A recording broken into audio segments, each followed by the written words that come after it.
السلام علیکم students, intermediate part 2۔ Students, ہم نے مطالعہ پاکستان کا چیپٹر نمبر 1 شروع کیا تھا اور آج کا ہمارا چیپٹر نمبر 1 کا ٹاپک ہے تحریک خلافت۔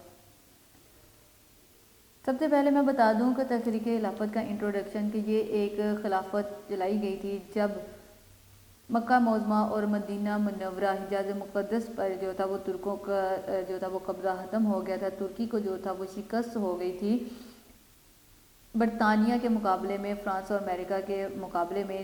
تو انہوں نے جو تھا وہ مسلمانوں نے ایک تحریک کا جو تھا وہ آغاز شروع کیا تھا، جس کا مقصد یہ تھا کہ حجاز مقدس، مکہ مدینہ اور مکہ معظمہ جو مسلمانوں کے انڈر تھا، کنٹرول تھا، اب کیونکہ اس پر جو تھا وہ ترکی کو شکست ہو گئی تھی، تو لہذا مسلمانوں نے اس بات پر اتحاد کیا کہ مکہ معظمہ اور مدینہ منورہ میں کسی بھی جو تھا وہ غیر مسلم کو داخل نہ ہونے دیا جائے، کیونکہ یہ ہماری شریعت کے خلاف تھا اور ان پر جو ہے وہ غیر مسلموں کا جو ہے وہ قبضہ نہ ہونے دیا جائے۔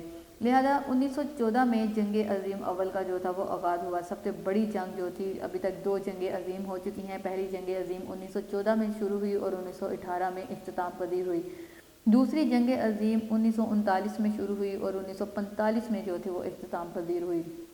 لہذا پہلی جنگ عظیم میں برطانیہ، فرانس، امریکہ اور روس جو تھے یہ اکٹھے تھے۔ دوسری طرف جرمنی، آسٹریا اور ترکی کا اشتراک تھا۔ ترکی جو تھا وہ دنیا بھر کا مرکز مانا جاتا تھا، کیونکہ خلافت جو تھی وہ ترکی میں ہی تھی اور مسلمان جو تھے وہ ترکی کی خلافت کو تسلیم کرتے تھے۔ ترکی ان دنوں جو تھا وہ زوال پذیر ہو گیا، اس کو شکست ہو گئی اور اتحادی ممالک جو تھے وہ انہوں نے اس کے علاقوں کو آپس میں بانٹ لیا اور ترکی کا اقتدار جو تھا وہ ختم کر دیا گیا۔ اب حجاز مقدس جو زمین تھی وہ بھی ترکوں کے کنٹرول میں تھی، لہذا وہ بھی ان کے ہاتھ سے چلی گئی۔ ان حالات کو دیکھتے ہوئے اب برصغیر کے مسلمانوں نے 1919 میں ایک بہت بڑی تحریک کا آغاز کیا، جس کو تحریک خلافت، یعنی ہماری جو خلافت ہے، ہمارا جو خلافت کا ایک جو تحریک ہے، خلافت کو بچانے کے لیے جو ایک جدوجہد کی گئی، کوشش کی گئی، اس کو تحریک خلافت کا نام دیا گیا۔ اس تحریک کے جو قائدین تھے وہ مولانا محمد علی جوہر، مولانا شوکت علی، مولانا حضرت موہانی، مولانا ظفر علی خان، ابوالکلام آزاد، حکیم اجمل خان اور بہت سارے دوسرے رہنما تھے۔ مسلمان یہ کبھی بھی برداشت نہیں کر سکتے تھے کہ ان کے عبادتی مرکز خانہ کعبہ اور مدینہ منورہ پر کسی بھی غیر مسلم کا تسلط ہو۔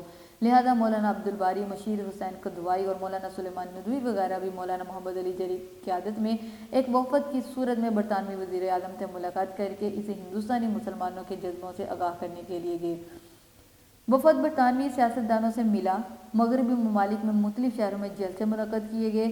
جب وہ واپس آئے تو برصغیر کے ہر طرف جو تھے وہ جلوس نکالے جانے لگے۔ تحریک خلافت کو برصغیر میں چلائی جانے والی تمام تحریکوں میں سب سے زیادہ پرجوش اور زبردست مانا جاتا ہے، کیونکہ یہ ہماری تاریخ میں اور مسلمانوں کا جذبہ ہے کہ جب بھی بات ہمارے مذہب پر، ہماری ناموس پر، ہمارے رسول کی ناموس پر آتی ہے تو مسلمان اس میں پھر متحد ہو جاتے ہیں۔ تو لہذا تحریک خلافت میں کیونکہ اب بات جو تھی وہ الگ مملکت کی نہیں تھی بلکہ ہماری خلافت کی تھی، مسلمانوں کی عبادتی مرکز کی تھی، تو لہذا اس پر مسلمان جو تھے وہ دل و جان سے مر مٹنے کے لیے تیار تھے اور مسلمانوں کا جو اس میں جوش و جذبہ تھا وہ برصغیر کی سب سے بڑی تحریکوں میں شامل تھا۔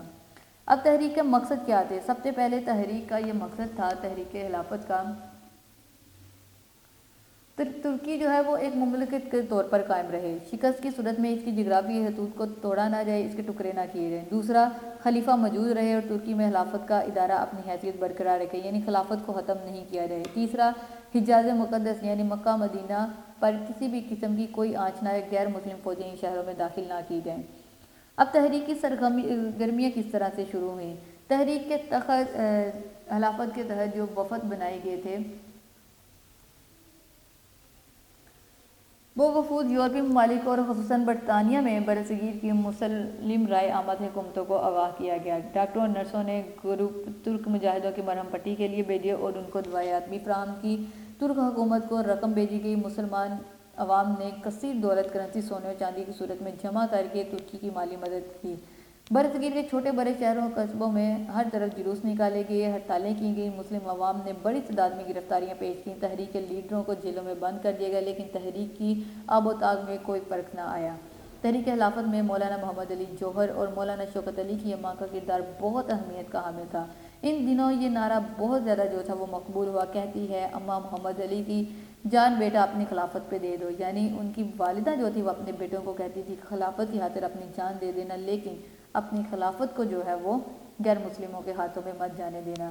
اب مسلم صحافت نے بھی بہت کردار ادا کیا۔ مولانا ظفر علی خان زمیندار، مولانا آزاد نے الہلال اور مولانا محمد علی جوہر نے کامریڈ اور ہمدرد اخبار کے ذریعے مسلم عوام کے ذہنوں میں طوفان برپا کر دیا کہ ہمارا جو حجاز مقدس ہے اس میں اگر غیر مسلموں کا قبضہ ہو گیا تو مسلمان کبھی بھی اپنی حیثیت جو ہے اس دنیا میں اپنا نام و نشان برقرار نہیں رکھ سکیں گے۔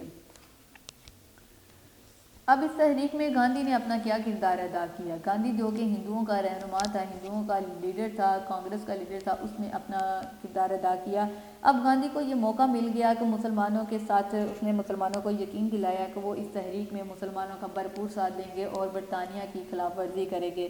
لہذا گاندھی نے اس میں مسلمانوں کو مشورے دیے کہ وہ حکومت کی طرف سے دیے گئے جتنے بھی القابات ہیں، جو انعامات ہیں، ان کو واپس کر دیں، سرکاری ملازموں سے استعفے دے دیں، تعلیم چھوڑ کر سڑکوں پر نکل آئیں، گرفتاریاں دیں، ٹیکس ادا نہ کریں، حکومت کی جانب سے ملنے والی تمام مالی امداد کو لینے سے انکار کر دیں اور اپنا گھر بار چھوڑ کر افغانستان، ایران یا کسی دوسرے ملک کی طرف ہجرت کر دیں۔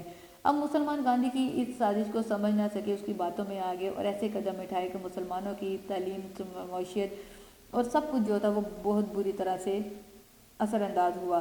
بہت سارے مسلمان لاکھوں کی تعداد میں اپنا گھر بیچ کر، سب کچھ بیچ کر افغانستان کی طرف ہجرت کرنے کے لیے چل پڑے، لیکن افغانستان نے مسلمانوں کو اپنے ملک میں پناہ گزین ہونے کی اجازت نہ دی۔ مجبوراً مسلمانوں کو واپس آنا پڑا اور یہاں آ کر بربادی، بھوک اور بدحالی ان کا منتظر تھی، کیونکہ وہ اپنے کاروبار، اپنی جائیدادیں بیچ کر سب کچھ یہاں سے جا چکے تھے۔ جب مسلمان واپس آئے اور ہندو رہنما گاندھی نے ان کا ساتھ نہ دیا، اس وقت مسلمانوں کو گاندھی کی سازش سمجھ میں آئی کہ گاندھی نے انہیں جان بوجھ کر غلط مشورہ دیا تھا تاکہ مسلمان مزید بدحالی کا شکار ہو جائیں۔ اب اس تحریک کا انجام کیا ہوا؟ جو ایک تحریک خلافت چلی تھی، اس کا انجام یہ ہوا کہ برصغیر نے مسلمانوں نے گاندھی کا پورا ساتھ دیا، لیکن پہلی جنگ عظیم کے بعد جب گاندھی نے محسوس کر لیا کہ وہ حکومت کو بلیک میل کر کے اپنے مقصد حاصل نہیں کر سکے گا، تو اس نے مسلم قائدین سے پوچھے بغیر اپنی تمام تحریکیں جو تھی وہ ختم کر دی، مسلمانوں کا ساتھ چھوڑ دیا، جس سے مسلمانوں کو بہت زیادہ مایوسی ہوئی۔ دوسری جانب ترکی شکست کے قریب پہنچ چکا تھا۔ جنرل غازی مصطفیٰ کمال پاشا اس وقت جو ترک فوج کو اس نے دوبارہ یکجا کیا، اس میں نیا حوصلہ پیدا کیا اور کمال پاشا نے ترک خلیفہ کو اقتدار سے الگ کر کے ملک کی سربراہی کو سنبھالی۔ روس اور برطانیہ ترکی پر قبضے کا ارادہ رکھتے تھے، لیکن ان کی باہمی رقابت ترکی کی سلامتی کا سبب بن گئی۔ اتحادیوں نے مصطفیٰ کمال پاشا سے ایک معاہدہ لوازن کے نام سے طے کیا، یوں ترکی کا اقتدار اعلیٰ بچ گیا۔ معاہدہ لوازن یہ تھا کہ کوئی بھی ترکی جو ہے وہ اب کسی کے ساتھ بھی جو ہے وہ جنگ نہیں کرے گا، لہذا 2023 تک کا یہ معاہدہ جو ہے وہ 100 سال کا معاہدہ تھا، جو کہ 2023 میں اب ختم ہو جائے گا۔ اب حجاز مقدس کو جو تھا وہ عربوں کے حوالے کر دیا گیا۔ یوں در حقیقت تحریک خلافت کے مقاصد کسی حد تک پورے ہو گئے، کیونکہ ترکی محفوظ رہا، حجاز مقدس میں جو تھی وہ غیر مسلم فوجیں داخل نہ ہوئی اور کنٹرول جو تھا وہ عرب مسلمانوں نے ہی سنبھال لیا۔ لیکن اس وقت جو خلافت کا دور تھا وہ مکمل طور پر ختم ہو گیا، لیکن اس کا خاتمہ اتحادیوں نے نہیں بلکہ خود ترک فوج اور اس کے جو سالار تھا اس وقت غازی مصطفیٰ کمال پاشا، اس نے خود جو تھا وہ اس کا خلافت کا دور ختم کیا۔ لہذا 1923 میں یہ جو تھا معاہدہ قائم کیا گیا۔ اب 2023 میں یہ معاہدہ لوازن جو ہے یہ ختم کر دیا جائے گا۔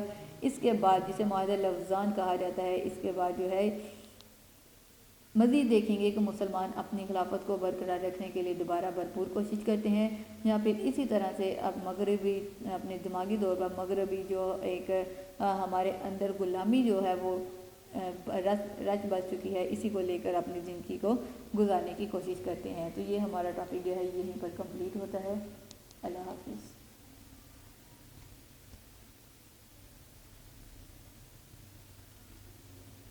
ویڈیو پسند آئی تو لائک کریں، اپنی رائے کمنٹ کریں۔ ایسے ہی مزید ویڈیوز کے لیے ہمارا چینل سبسکرائب کریں اور بیل کا آئیکن دبائیں تاکہ آپ کو ہر ویڈیو کا نوٹیفیکیشن ملتا رہے۔